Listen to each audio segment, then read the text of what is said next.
오늘 성경 맥잡기 이제 세 번째 시간입니다. 창세기 오늘 본격적으로 들어가 보도록 하겠습니다.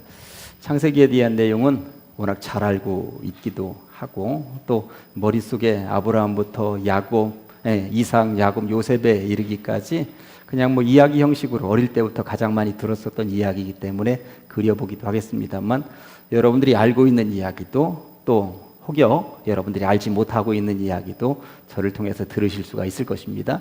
알고 있는 이야기는 복습한다 생각하시고 모르고 있는 이야기는 신선하게 또 새록새록 듣는 시간이 되시면 좋겠습니다.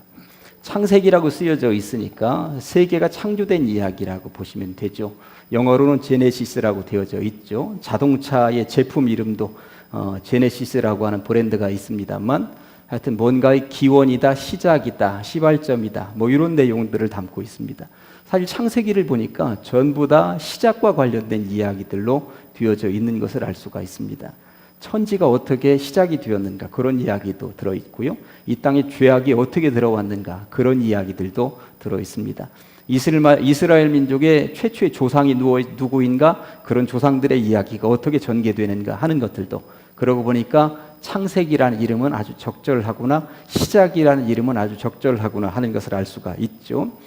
창세기는 크게 두 종류로 나누어집니다. 앞부분 11장까지가 앞부분이고 12장부터 마지막 50장까지가 2부 두 번째 부분이라고 하는 것을 알 수가 있는데 제가 거기 표에다가 지금 써 놓았어요. 표를 보시면 1장부터 11장까지를 원역사라고 이렇게 했습니다. 원이라고 하는 말이 뭐예요? 기원한다, 근원이다 이런 거죠. 그러니까 역사의 기원이 어떻게 되는가, 태초에 어떤 일이 벌어졌는가 해서 원역사라고 전문적인 용어로는 이야기를 합니다.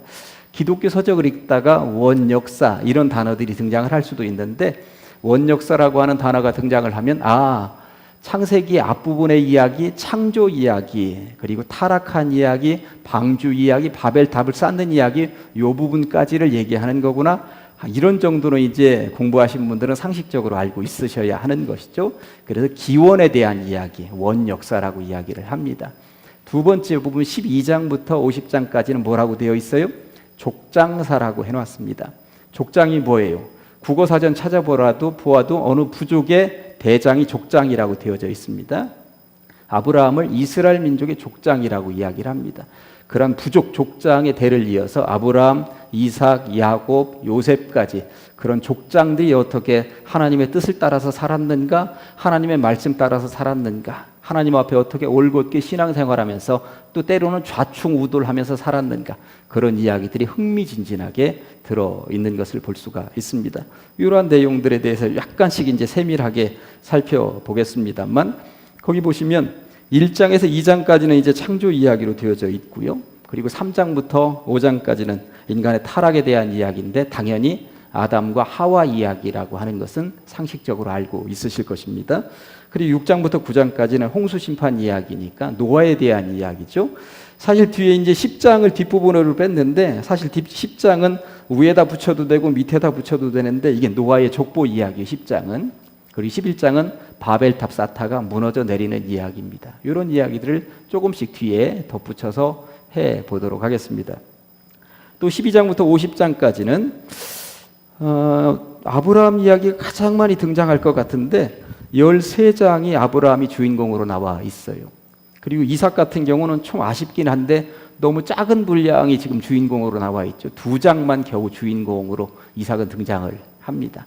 이삭은 사실 얌전한 사람이었고 조용한 사람이었고 그래서 이야기가 많이 전개되지 않습니다.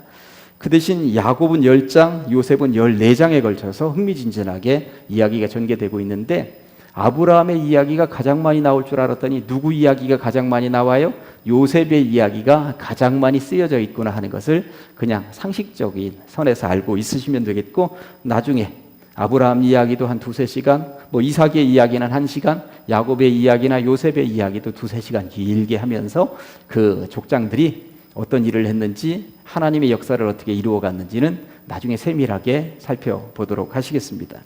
창조 이야기를 이제부터 1장 이야기를 하도록 하겠습니다.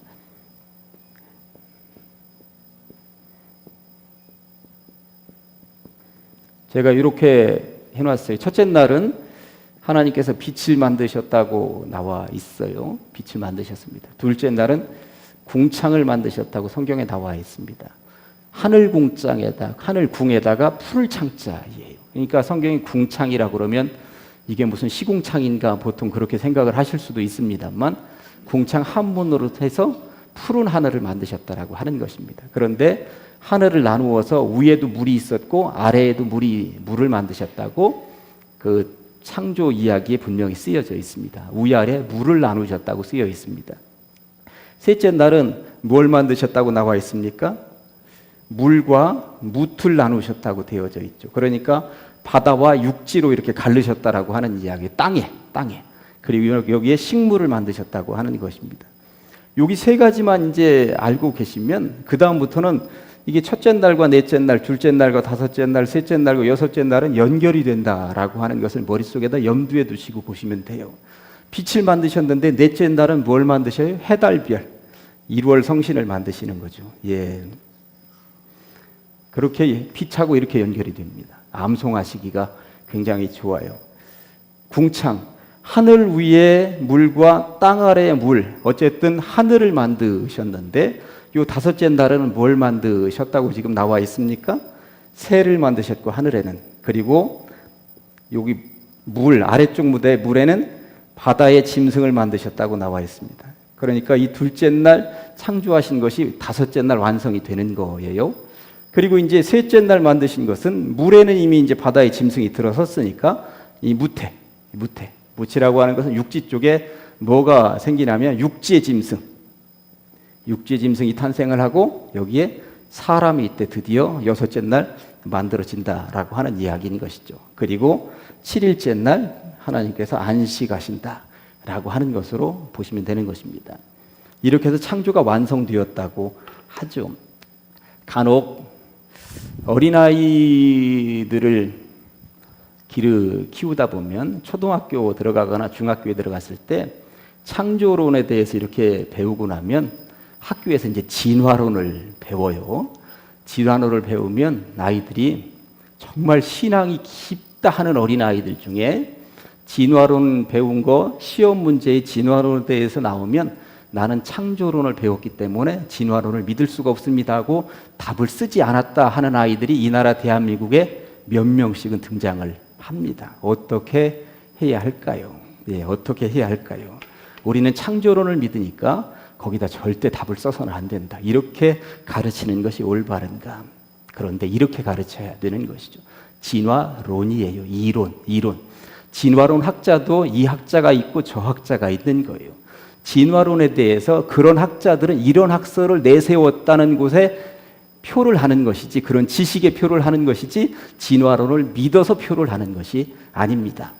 그렇다면 그런 식으로 이제 진화론에 대해서는 나는 창조론을 믿기 때문에 진화론에 대해서는 내가 정답을 할 수가 없다는 사람들은 사실 역사책에는 어디에도 표시를 할 수가 없어요. 사실 석가가 언제 태어났는가? 그러면 거기다가 나는 기독교인이니까 거기 답을 못 쓰겠습니다. 이럴 거예요? 아니잖아요. 이슬람에 대해서도 얘기가 나오면 나는 기독교인이니까 그 역사에 대해서는 답을 못 씁니다. 이럴 거예요? 아니잖아요. 그러니까 진화론에 대해서도 아이들에게 분명히 우리는 창조론을 믿지만 진화론에 대해서는 그 이론에 대해서 어떤 학자가 주장한 그 학설에 대해서 정답을 쓰는 것이지 진화론을 믿기 때문에 정답을 쓰는 것은 아니라고 하는 것입니다. 무슨 말인지 아시겠어요?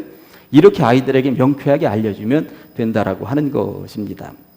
아무튼 창세기 1장에 나와 있는 창조 이야기가 이렇게 전개된다라고 하는 것, 첫째 날, 넷째 날, 둘째 날, 다섯째 날, 셋째 날, 여섯째 날 이렇게 연결된다는 것 알고 상식적으로 그렇게 우리는 창조를 이해합니다.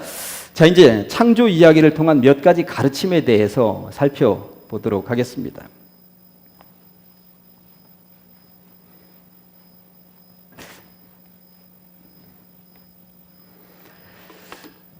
창조 이야기를 통해서 성경이 얘기하고 싶은 것은 하나죠. 하나, 가장 으뜸인 거. 하나가 아니라 가장 으뜸으로 얘기하고 싶은 것은 뭐예요? 이 세상의 주인은 누구다? 하나님이다. 하나님이 창조하셨고 하나님이 주관하신다. 이것을 말씀하고 싶은 이야기가 천지창조 이야기라고 하는 것입니다. 창조주 하나님에 대한 이야기인 것입니다. 사람의 손에 의해서 어떻게 된 것이 아니다. 사람이 이후에 뭔가 만들어내는 것 같지만 사람이 이후에 만들어내는 것은 하나님께서 만들어내는 것을 약간 변형시키는 것, 발견하는 것 뿐이다라고 하는 이야기인 것입니다. 이거 철저하게 알고 계셔야 되는 것이죠. 두 번째, 그런데 창조의 핵심은 누구다? 사람이다. 사람을 중심으로 해서 하나님께서 창조하셨다라고 하는 이야기예요. 사람은 특별한 존재로 만드셨다. 성경 말씀 보면 1장 3절 방송실 보여주세요. 하나님이 이르시되 빛이 있으라 하시니 빛이 있었다. 뭘로 만드신 거예요? 말씀으로 만드셨습니다. 천지 만물을 말씀으로.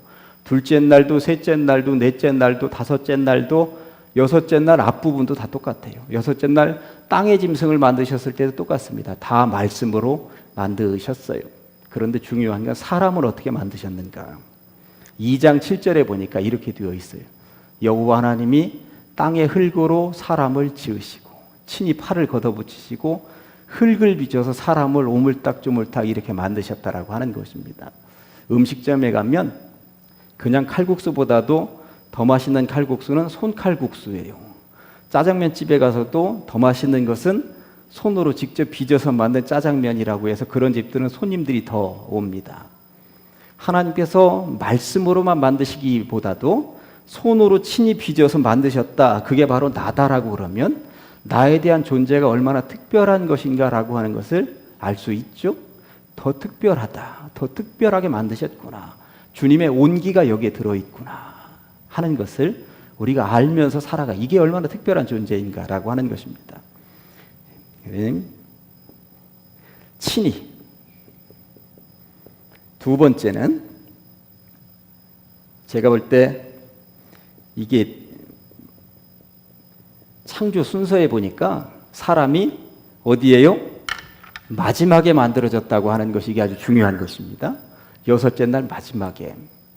가수들이 전부 다 나와가지고 노래를 하는데 최고 마지막에 등장하는 가수는 최고 스타예요.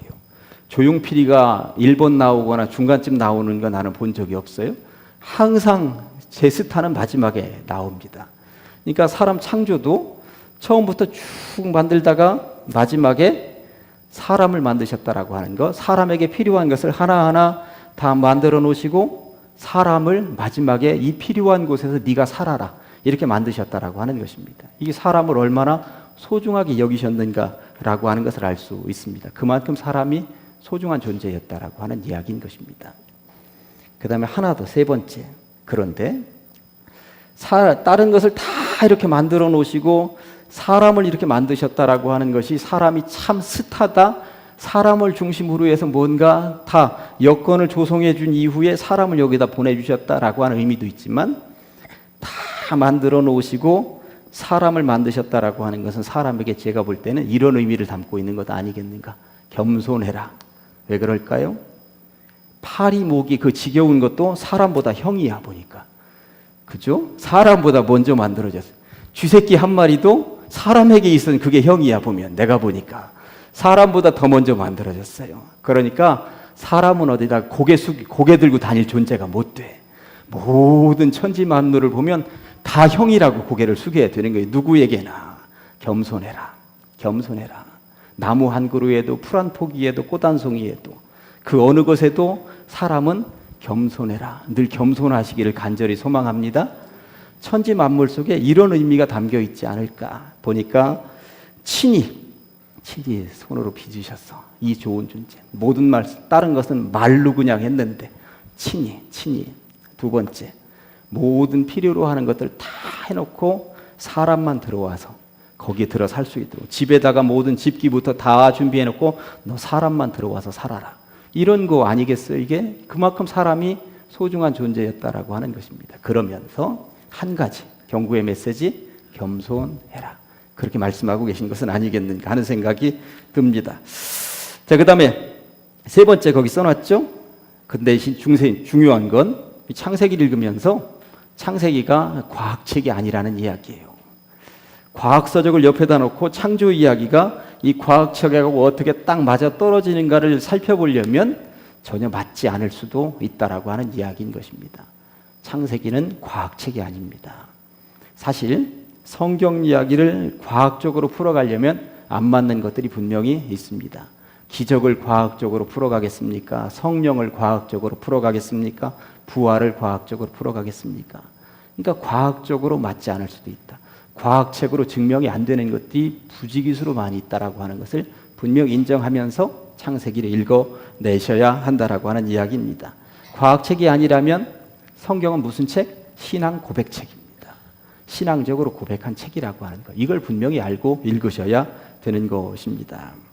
세 번째, 이게 세 번째였죠. 네 번째, 성경을 읽으시면서는 시간 개념에 대해서 한 번씩 생각을 하셔야 돼요. 오늘 창세기 읽다가 보니까 1장 5절 보여주세요. 하나님이 빛을 낮이라 부르시고 어둠을 밤이라 부르시니라. 저녁이 되고 아침이 되니. 보통 우리들의 시간대는 밤 12시부터 다음날 12시까지가 하루인데 그 성경의 시간대 보니까 저녁이 되며 아침이 되니 이렇게 되어 있어요. 하나만 더 볼까요? 8절에 보니까 하나님이 궁창을 하늘이라 부르시니라 저녁이 되고 아침이 되니 이렇게 되어 있어요. 이스라엘 민족은 이 시간대를 그대로 가지고 왔기 때문에 저녁 6시부터 하루가 시작이 되죠. 그 나라는. 우리나라는 여기 꼭대기에는 밤 12시부터 하루가 시작이 되는데 이스라엘은 오늘날도 성경 여기에 근거한다 하면서 저녁 6시부터 하루가 시작이 됩니다. 그래서 저녁 6시부터 시작이 돼서 다음날 저녁 6시가 되면 하루가 끝나도록 그렇게 시간 개념을. 그래서 그들은 저녁부터 시작해서 환한 밝음으로 나아간다는 그런 의미를 담아서 하루의 개념을 이렇게 했습니다. 그렇다면 첫째 날 빛을 만드시고 둘째 날 궁창을 만드시고 셋째 날 육지와 바다를 가르시고 넷째 날 일월 성신을 만드시고 다섯째 날 그 날짐승과 물고기들을 만드시고 여섯째 날 뭐 들짐승을 만드시고 사람을 만드시고 하는데 저녁이 되며 아침이 되니라고 하는 시간 개념을 우리나라처럼 24시간 개념으로 과학적으로 해석을 할 것인가? 이것은 절대 아니다라고 하는 이야기인 것입니다. 성경의 시간 개념은 하나님의 시간 개념은 사람의 시간 개념과는 다르다는 이야기가 성경에 거듭거듭 등장한다는 것 여러분들 아시죠? 시편 90편 4절에 보니까 주의 목전에는 천년이 지나간 어제 같으며 밤의 한순간 같을 뿐이미니이다. 이런 말씀이 신앙 고백적인 의미에서 나와 있고 신약 성경에도 우리가 잘 알고 있는 베드로후서 3장 8절에 사랑하는 자들아 주께는 하루가 천년 같고 천년이 하루 같다는 이 한 가지를 잊지 말라. 성경의 시간 개념, 하나님의 시간 개념이 사람의 시간 개념하고 똑같다고 보시면 안 되는 것이죠. 사실 첫날 빛을 만드셨을 때 저녁이 되며 아침이 되니 이거는 첫째 날이니라라고 되어져 있는데 빛만 만드셨는데 해달 별은 여기 넷째 날이나 가서 있는데 저녁과 아침은 1월 성신이 나와야만 저녁이 있고 아침이 있는 거예요. 그러니까 이 저녁이 되며 아침이 되니라고 하는 이 개념을 우리들의 지구가 자전하고 공전하고 하는 개념으로 이해하시면 안 된다라고 하는 것입니다. 하나님의 시간 개념, 신앙 고백적인 개념에서 해석을 하셔야 풀이가 된다라고 하는 이야기를 하고 싶은 것입니다. 이게 이제 창조 이야기를 통해서 놓쳐서는 안 되는 몇 가지 가르침, 상식적인 가르침이라고 하는 거 말씀을 드리면서 이제 이 원역사에서 얘기하고 있는 절대 놓칠 수가 없는 죄와 관련된 이야기. 사실 원역사는 죄에 대한 이야기를 하고 있어요. 인간에게 들어온 죄에 대한 이야기를 하고 있습니다. 이 죄에 대한 이야기까지 오늘 이제 해보려고 그럽니다. 아담과 하와 이야기도 죄에 대한 이야기고요. 노아의 방주 이야기도 죄에 대한 이야기입니다. 그리고 바벨탑에 대한 이야기도 죄에 대한 이야기입니다. 그러고 보니까 원역사에 등장하는 것은 사람에게 죄가 어떻게 들어왔는가, 죄악된 죄인들은 어떻게 살아가는가 그런 이야기를 하고 있다는 거예요. 그런데 뭐가 죄인가 보니까 절대 건드려서는 안 되는 하나님의 영역을 건드리는 것이 죄더라. 그러니까 하나님의 영역을 침범하는 것, 그러니까 하나님은 없다 하고 내 멋대로 주무르는 것, 이게 바로 죄구나 하는 것을 알 수 있어요. 몇 가지 예를 좀 들어보면 잘 알고 있습니다만 창세기 2장 16절 17절 말씀이 이렇습니다. 여호와 하나님이 그 사람에게 명하여 이르시되 동산 각종 나무의 열매는 네가 임의로 먹되 선악을 알게 하는 나무의 열매는 먹지 말라. 왜? 하나님의 영역이니까. 네가 먹는 날에는 반드시 죽으리라 하시니라. 하나님의 영역이다. 건드리지 말아라. 바다에 나가서 아이들 수련회 가서 노는데 지금부터 마음껏 놀아라. 바다에 가서 수영을 해도 된다. 그런데 거기에는 주어지는 한계가 있습니다. 저기 쳐놓은 선은 넘어가지 말아라. 그리고 시간은 오후 몇 시까지다. 그러니까 자유 마음대로 놀아라 하지만 한계가 지어진다라고 하는 것입니다. 인간 세상에서 늘 그렇죠. 하나님의 영역이 분명 있는데 하나님의 영역 건드리지 말아라 라고 하는 것입니다. 그런데 사람들이 건드렸고 죄인이 된 거예요. 여기에 대해서 하나님의 영역은 이런 것이다 하면서 철저하게 정답을 주셨는데 3장 24절에 이같이 하나님이 그 사람을 쫓아내시고 에덴 동산 동쪽의 그룹들과 그룹은 천사예요. 천사들과 두루 도는 불칼을 두어 생명나무의 길을 지키게 하시니까 생명나무의 열매를 따먹지 못하니까 사람들이 이때부터 죽게 된 것입니다. 너희가 정령 죽으리라 진짜 죽게 되었다라고 하는 이야기인 것입니다. 아무튼 하나님의 영역은 분명히 있습니다.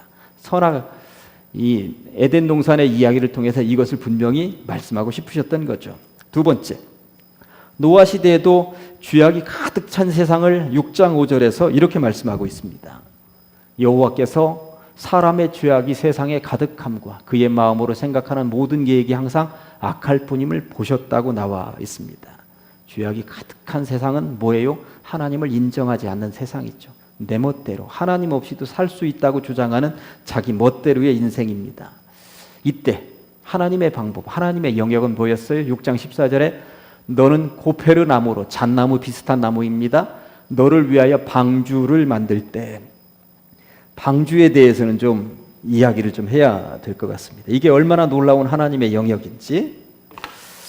보통 배 하면 이렇게 위에서 내려다보면 이렇게 삐죽하게 빠르게 나갈 수 있도록 이렇게 되어 있습니다. 이 배에는 배를 움직이기 위해서는 배에는 반드시 4가지가 있어야 됩니다. 첫째는 키가 있어야 됩니다. 키가 뭐예요? 이 배 앞쪽에 태양처럼 돼서 운전대 같은 게 이게 키입니다. 조정하는 거죠. 왼쪽으로 가고 오른쪽으로 가고 조정하는 게 키입니다. 이 앞쪽에 이 배에 이제 조종을 담당하는 사람이 이걸 가지고 조정을 하게 되어 있죠. 또 뭐가 있어야 될까요? 돛이 있어야 되죠. 돛은 뭐예요? 배 위에 기둥 위에 삼각형 모양으로 이렇게 돛단배라고 하는 돛단배, 돛이 있어야 바람 따라서 갈 수도 있습니다. 배는 돛단배를 따라서 돛으로 가기도 하지만 노를 저어서 가기도 합니다. 노를 저어서. 노래도 있어야 되는 거죠. 여기 배에. 마지막 하나 또 뭐가 있어요? 가다가 멈춰서 정박하려면 닻이 있어야 됩니다. 닻은 이렇게 내려서 이렇게 화살표 모양으로 해서 바다에다가 떨어뜨려서 이 배가 더 이상 움직이지 못하도록, 배에는 이 4가지가 거의 있어야만 움직이도록 되어져 있습니다. 그리고 배의 모양은 이렇게 타원형으로 되어져 있어서 앞으로, 아니면 이 뒤는 좀 이렇게 깎아 있을 수도 있겠습니다만, 그런데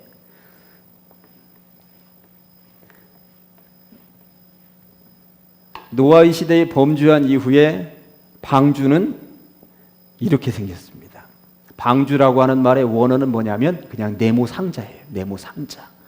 네모 상자에는 키도 없고 돛도 없고 노도 없고 닷도 없었습니다. 그냥 사람이 그냥 들어가서 거기에. 그러니까 사람의 마음대로 이 네모 상자 방주를 조정할 수 없습니다. 이게 안 달려 있으니까 바람의 영향 필요 없습니다. 내가 노를 저어서 내가 가고 싶은 곳으로 마음대로 조정해서 갈 수 있는 것도 아니었습니다. 그리고 야, 여기는 좋겠다, 내가 여기다가 닻을 내리고 멈추자, 이것도 절대 할 수 없는 것이 방주였습니다. 다만 여기는 그냥 들어가 있는 거예요. 누가 조정할까요? 하나님 이외에는 어느 누구도, 하나님이 알아서 조정하시고 하나님이 알아서 움직이시고 하나님이 알아서 멈추도록 하는 것 이외에는, 그러니까 전적으로 하늘에다 맡기는 것 이외에는 아무것도 할 수 없는 것이 방주였다라고 하는 것입니다. 그러니까 방주를 통해서 인간들이 깨닫게 하신 것은 무엇이냐면, 네 멋대로 뭔가 해보려고 하다가 이런 죄악된 세상으로 가고 있지, 안 되잖아. 안 되잖아. 이거는 나의 영역이야.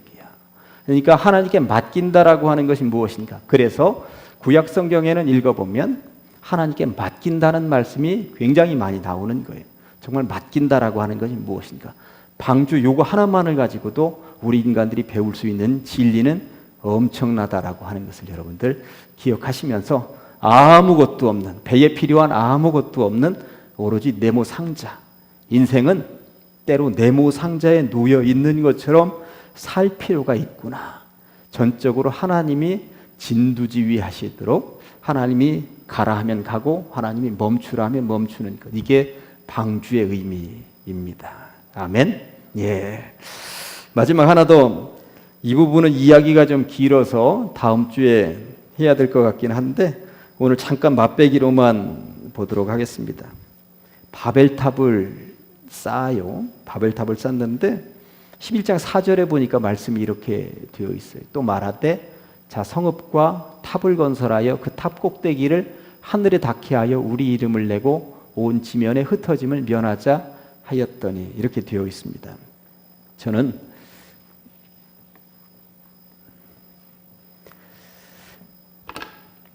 창세기 11장하고 창세기 12장하고 여기가 지금 원 역사와 족장 역사, 이게 구분점이잖아요. 지금 11장에서 끝나고 12장에서 지금 족장 역사가 시작이 되는 거예요. 근데 11장이 끝나는데 1절에서 9절까지, 12장 1절에서 9절까지, 1절에서 9절까지라고 하는 이곳에 굉장히 비슷한 듯 다른 이야기가 여기 쓰여져 있어요. 오늘 맛배기만 얘기하고 다음 주에 이 부분에 대해서, 어차피 아브라함이 여기 12장에 등장을 하는데 아브라함 이야기를 하려면 이 이야기를 안 할 수가 없습니다. 첫째, 비슷한 듯 다른 이야기, 이사 가는 사람들 이야기가 나와 있습니다. 창세기 11장에 보면 사람들이 막 옮겨갑니다. 12장에도 이사 가는 사람 이야기가 나와 있습니다. 아브라함이 고향 땅을 떠나서 내가 네게 지시할 땅으로 가라, 옮겨갑니다. 가족들이 여기도 옮겨가는 사람들, 여기도 옮겨가는 사람들, 옮겨가는데 여기서 뭔가 탑을 쌓습니다. 이 탑은 바벨탑이죠. 여기도 옮겨가면서 무언가를 쌓아 올립니다. 뭘 쌓아 올릴까요? 그 이야기를 다음 주에. 그 다음에 여기서는 누군가의 이름, 여기서도 누군가의 이름을 부릅니다. 그러니까 어떤 이름일까? 오늘 여기 조금 아까 11장 4절 보여주세요. 다시 한번. 자 말하되 자 성읍과 탑을 건설하여 그 꼭대기를 하늘에 닿게 하여 누구? 우리 이름을 내자. 이게 자기들의 이름을 내자고 얘기하는 사람들이 여기 나와 있어요. 그러니까 자기들의 멋대로 옮겨가더니, 자기들의 기술을 가지고 탑을 쌓아 올리더니 우리의 이름을 내자, 온 지면에 흩어짐을 면하자 했습니다. 그런데 이 사람들 어떻게 되었을까요? 전부 다 무너져 내렸습니다.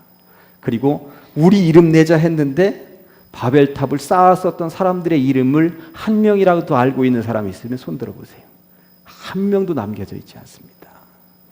그러니까 내 기술을 가지고, 내 지식을 가지고 우리 이름 내자 하면서 지멋대로, 자기들 멋대로 살았던 사람들의 이름이 하나도 기록되어져 있지 않는다 하면서 11장이 끝납니다. 그리고 12장에는 비슷한 듯 하면서 새로운 인물들이 등장을 하는데, 신앙을 가진 신앙의 선진들이 등장을 하는데, 이 사람들이 어떻게 옮겨가고 무엇을 쌓아 올리고 어떤 이름을 내는지 다음 주에 살펴보도록 하겠습니다. 자, 그러면서 제가 오늘의 말씀은 지금 여기 공부하지 않은 내용에 있는 말씀을 제가 가지고 왔어요. 제 인생에 창세기 1장 11절부터 12절까지 오늘의 말씀, 제가 이 말씀을 제가 인생 살면서 늘 마음에다 품고 사는 말씀이에요. 그리고 성경 전체 이야기의 중심이 여기에 엑기스처럼 들어있구나 하는 생각이 드는 거죠. 제가 먼저 읽어보면, 하나님이 이르실 때 땅은 하면서 땅아, 이렇게 땅에게 명령을 내리는 거예요. 땅아, 너는 풀과 씨 맺는 채소와 각기 종류대로 씨 가진 열매 맺는 나무를 내라 하고 땅에게 명령을 내리신 거예요. 그랬더니 땅이 그대로 돼요. 땅이 풀과 각기 종류대로 씨 맺는 채소와 각기 종류대로 씨 가진 열매 맺는 나무를 내니 하나님이 보시기에 좋았더라. 저에게도 주님께서 명령 내리신 게 너 가장제일교회 담임 목사하면서 목회해라. 제가 그대로 되어 이 목회를 하니 하나님이 보시기에 좋았더라. 저는 이렇게 살아야 된다고 생각을 하는 거예요. 여러분들에게도 아무개야 너는 이 세상에서 이렇게 살아라. 그랬더니 그대로 돼요. 뭔가를 만들어내니 하나님이 보시기에 좋았더라. 이런 인생이 평생을 두고 가장 복된 인생이 아니겠는가? 창세기 앞부분에 이 말씀을 포진시키면서 하나님이 땅에게 명령을 내리셨듯이 모든 인류에게도 그런 명령을 내리실지인데 그 말씀을 준행하면서 그대로 되어 요 다섯 글자를 이루기 위해서 살아가는 것이 우리 인생이겠다 하는 생각이 들면서 평생을 두고 이 말씀을 좀 마음에다 새기면서 살면 좋겠다 하는 생각이 드는 거예요. 이왕 이 말씀 나왔으니까 제가 간증 하나 하고 마무리하도록 하겠습니다. 제가 저 말씀이 너무 은혜로웠는데 한 20여 년 전에 어느 남자 성도님 가정에 목회할 때 남자 성도님 가정에서 신방을 좀 해달라는 거예요. 그래가지고 저 말씀 가지고 우리 사람은 하나님이 뭔가 요구하시면 그대로 해야 된다. 그런 이야기를 설교를 했는데 끝나자마자 부부가 눈물을 글썽글썽거리면서 우리가 목사님한테 왜 신방을 해달라고 했는지 목사님이 알고 계신 것 같아요. 왜요? 우리가 지금 신학을 해야 될지를 고민 중에 있었거든요. 그래서 신학 공부를 어떻게 해야 되는가 목사님하고 상담하려고 목사님을 초대했는데 설교에 다 들어있네요. 그러더니 그분들이 신학을 해서 지금 얼마나 목회를 잘 하는지 모릅니다. 목사님이 되셨고 저 말씀 앞에서 우리들은 하나님은 우리들에게 뭔가를 명령하시는 분이구나. 그리고 우리는 그대로 준행하면서 살아야 되는 것이구나. 그리고 그대로 준행하며 살 때 하나님이 보시기에 좋은 존재이구나. 아무쪼록 이 말씀 앞에 온전히 살아가는 여러분들 되시면 좋겠습니다. 자, 오늘의 말씀 두 번 하셔야죠. 시작. 하나님이 이르시되 땅은 풀과 씨 맺는 채소와 각기 종류대로 씨 가진 열매 맺는 나무를 내라 하시니 그대로 되어 땅이 풀과 각기 종류대로 씨 맺는 채소와 각기 종류대로 씨 가진 열매 맺는 나무를 내니 하나님이 보시기에 좋았더라. 하나님이 이르시되 땅은 풀과 씨 맺는 채소와 각기 종류대로 씨 가진 열매 맺는 나무를 내라 하시니 그대로 되어 땅이 풀과 각기 종류대로 씨 맺는 채소와 각기 종류대로 씨 가진 열매 맺는 나무를 내니 하나님이 보시기에 좋았더라. 아멘. 기도하십니다. 하나님의 은혜를 감사합니다. 이 밤에 우리를 불러주시고 성경 맥잡기 창세기 부분을 우리가 서로 읽으며 또 살펴보게 하시니 감사합니다. 하나님께서 이 땅의 주인이심을 우리가 알게 하여 주시고 우리 사람을 아주 특별하게 만드셨음도 놓치지 않고 깨닫게 하여 주시옵소서. 또한 하나님께서 우리에게 명령하시는 내용들을 그대로 준행함으로 하나님께서 보시기에 참 좋은 칭찬 듣는 삶을 살아가게 하여 주시옵소서. 예수님의 이름으로 기도합니다.